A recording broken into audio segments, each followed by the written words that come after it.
So getting ready to do the rear brakes on my 2006 Ford Explorer. It should be the same on an 06 to a 2010. Before we get started, remember to subscribe to the channel, ring the bell, and subscribe to all of our notifications. That way you'll get a heads up when we upload a new video. So what you're going to need is a screwdriver, a couple small pry bars in case the rotors get stuck. You're gonna need a ratchet with a 10 millimeter socket on it, or you can use a wrench or a ratchet wrench. It's a 10 mil. You got a 3/4 socket to take the lug nuts off of the tire. We already have that removed. A pair of vice grips to clamp down on the caliper if it doesn't compress all the way. And it would help to have a hammer too to tap against the back side of the rotor. It'll show you if it's kind of sticky coming off. I've got some anti-seize here and some caliper pin lube, which we're gonna use in the video. And we'll get to it, show you how it's done. So what we're gonna do is gonna spray right here. It's a penetrating oil to help to loosen up the rotor. Okay, so next we're gonna grab a 10 millimeter socket on a ratchet and break the caliper pins loose. There's one under here. Let's crack those free. Once you break them free, you should be able to take them right out with your fingers.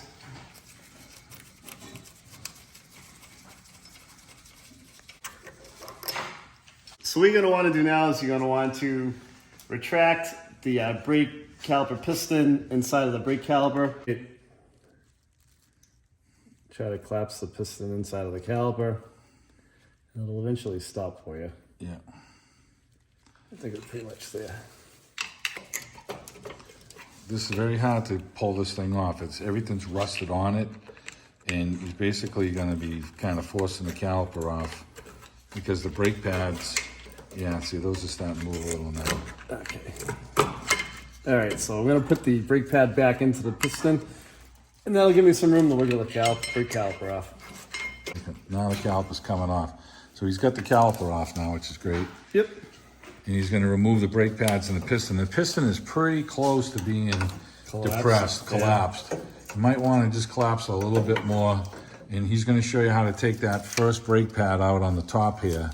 With the, you can either force it down or you can use a screwdriver to loosen up the tabs. It's not so rusty like this one is. You can usually pull up by hand, but this truck has some rust on it. Yeah, we live in New England. What do you want? We live in New England, I know. So prying up like he's doing right now and bending those up is going to make the pad come off easier. You can bend all you want because you're replacing them. Okay, that's He took that one out. Okay, he's got that one out. All right, so he's looking at his piston boot, and the piston looks good. The seal looks good. So he's going to lube that up, and he's going to show you how to take the caliper pins out right now and lube those. Usually you have to push with your thumb and pull with the other hand. They should slide out pretty easily for you. There's two of them, there's one on the bottom here. So you push like this, kind of push down, and you should be able to get them back, both out. They're both the same size. So we're gonna get some caliper pin lube, and we're gonna lube these jackets up, as well as the pins that slide inside of them. Find a spot where this thing ain't gonna fall off on you. Fighting me right here. The line is only so long, and you know it's fighting us. So make sure you get a good size glob on there. I had a guy walk into the shop today, and I was working on this truck, and he's saying, "Do you actually work on stuff?" And I was like, "All right, that's it. I'm doing my own brake job." all right. Okay, so here's the tricky part. You're gonna want to put some caliper pin lube on your pins as well, so they slide easily. Lube it up really good. You know, get the stuff all over it. So you want the ends of your boots to look like this, and I'm gonna put the caliper pin in it.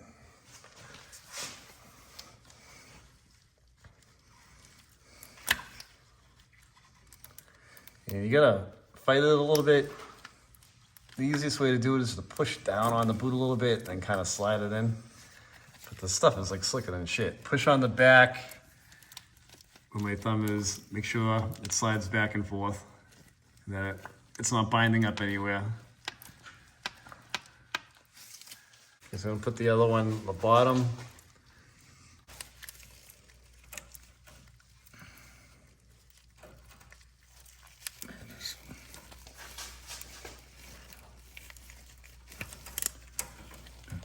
There we go. Okay. Now there's two little ridges on both of these caliper pins, and the boot is going to catch them, and it helps to hold them in place on the front and on the back. Make sure that they slide around all set, and you should be good right there. All right, so this brake rotor is coming off pretty easy. The one on the other side of the truck was really stubborn. So a lot of times what you have to do is you have to take a hammer like this and hit the back side of the brake rotor to break it free. You may need a little pry bar or a screwdriver to kind of get in behind while you're tapping it gently and working its way towards you. Just be careful of the backing plate. This one's really, really rusty. I wish I had new ones to put on, but I don't. So you just have to kind of be gingerly with it. There's an adjusting screw on the bottom of this, but the problem is there's no provision or hole to put a spoon in there and back off on it like you do on a lot of brakes. So I literally, on this one, lucky for me, I can just pull this brake rotor off and it'll come off. But like I said, the other side had a ridge on the old brake rotor right here, and the brake shoes are hanging up on it, the emergency brake shoes. Right on the edge right here, right, Tony? Yeah. Put your thumb on the ridge. Yep, right there. Yeah. And you could see that, this one was able to slide off, but the other one was super tight. Yeah, and these backing plates are kind of crusty, but... And here's the adjuster up there, right there. Yeah, get the weight on there, see, so you guys can see it. This is the brake adjuster, and usually you can put a spoon in there, a brake spoon, and you can crank off on these to lessen the pressure on the emergency brakes, and you can slide the brake rotor off. But there's no hole right There's there. no hole. I'm just getting some of the scale off here. I'm going careful because I want to blow this apart.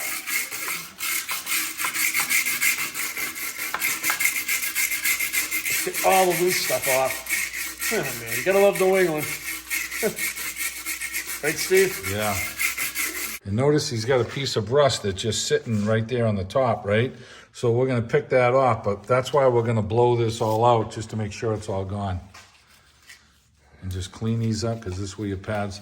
Now his brake pads he bought did not come with new slides here, so we're gonna reuse these.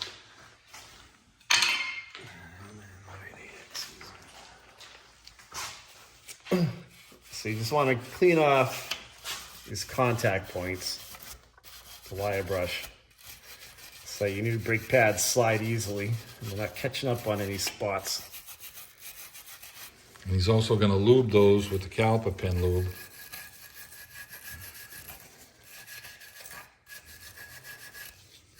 Just like you did on the other side, right, Tony? Exactly. All right. Let's get out here a little bit. All right, he's just gonna blow this out with the blowgun, and we'll come right back to you. Just want to put a little bit of never sees around the hub right here where your brake rotor sits. So it'll help to make it a little easier coming off next time so it doesn't get seized to the hub right here.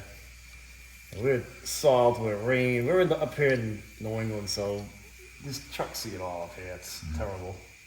Wish we lived in Florida. Someday, right, Steve? Someday we'll have a Florida place. Yeah, right. I know. We'll be loving life. No, I'm not kidding. So what I'm going to do now is I'm going to hit the contact points where the brake pads slide or rest. And I'm going to put some caliper pin lube right here and right here. And this will allow the brake pads to slide a little bit better and it'll keep them from hanging up. Isn't that right, Steve? Yep.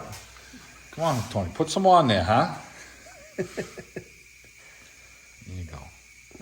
What you also want to do is you want to put some caliper pin lube right here on the piston that comes in and out, and this will help to prevent noises, squeaks, and it'll help to extend the life of the piston and the boot right here. Keep it lubricated. It's going to keep it nice and moist. Yep, and put a little bit of lube right here on the contact points where the brake pad rests against.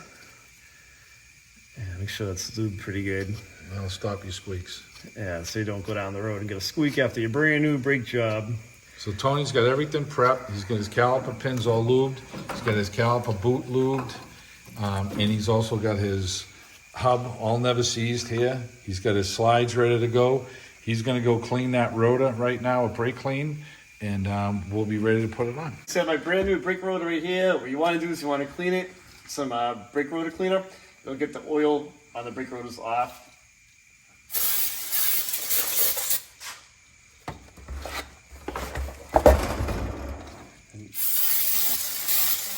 Hit both sides and the inside as well. So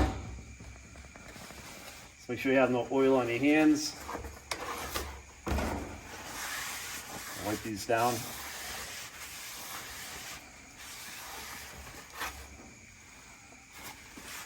Tony bought the coated rotor, the black hub. Yep. It just doesn't rust. They're a little more money, but you know, you can see through the wheels on this truck, so you kind of want to get the, it's up to you. This but- have, like Steve said, these have an anti-rust prevention coating on them. So because we're up here in the Northeast with the salt, there's all kinds of crap that they put on the road. Like Expedition is rotting out because of this stuff. It's horrible. This has been working pretty good for us up here, so we're gonna keep rolling with it, right? Yep. Okay, you can put your brand new brake rotor back on the truck. And make sure it's seated. So what you want to do is, if your brake slides off and on easily, you're gonna want to adjust the brakes, the emergency brake shoes up a little bit with the little ratchet down here. You've got to do that before you slide the rotor on because there's no hole in the back to do otherwise. So this is sliding off and on kind of easy. So I'm going to crank up on that a little bit so it catches just a smidgen. So we'll slide it on and it makes it a little bit hard to take it off. So I'm going to adjust that right now. Crank up a couple turns. And then try it. Go up a few turns and try it. Don't, if your back and plate looks like this one does, it's pretty frail. Be careful of prying against it. You don't want to break that off. Okay, so I went up a couple more notches on the adjustment. Right now it's pulling pretty good. It's hard to peel the brake rotor off. So it should be fine right there. But it's not so tight that he can still turn the rotor right now. Yeah. Okay, and that's the main goal. You have to be able to still turn the rotor. You can put your brake pads in. Try to keep your paws off them so you don't get lube all over them. And they should slide right into place.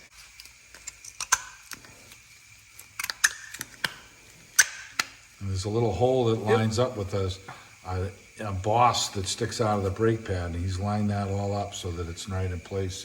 And how you can tell is you can look at the side of the brake pad and you see how there is no gap here. He's got it nice and tight, so it fell right in place for him. There you go.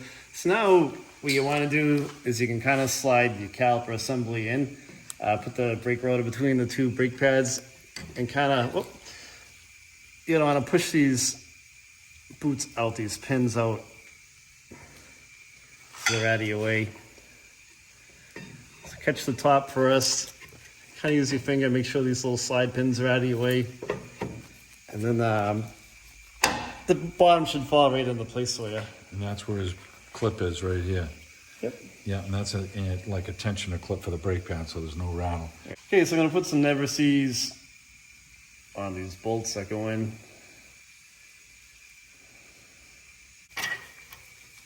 Kind of catch one at a time by hand. Those 10 millimeters. Yep.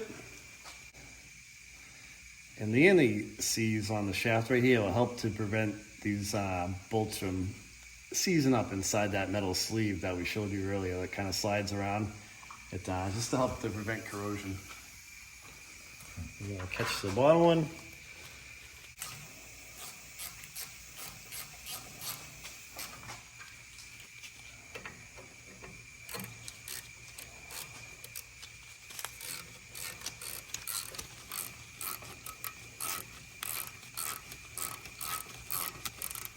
Got the top. And then you want to make sure these are snug. Just want to snug them up. You don't have to crank down on them really high because you'll end up breaking them to small bolts. Okay, that should be good. So it's the same process to the other side. You always want to do brake repairs in pairs. So do both sides. Even if you're working on the front, do them in pairs. You always want to do brakes in pairs. When you're done, before you start the vehicle, get inside, pump up the brake pedal so you have a nice firm pedal, and then you should be all set. Hope you guys liked the video. Thanks for watching.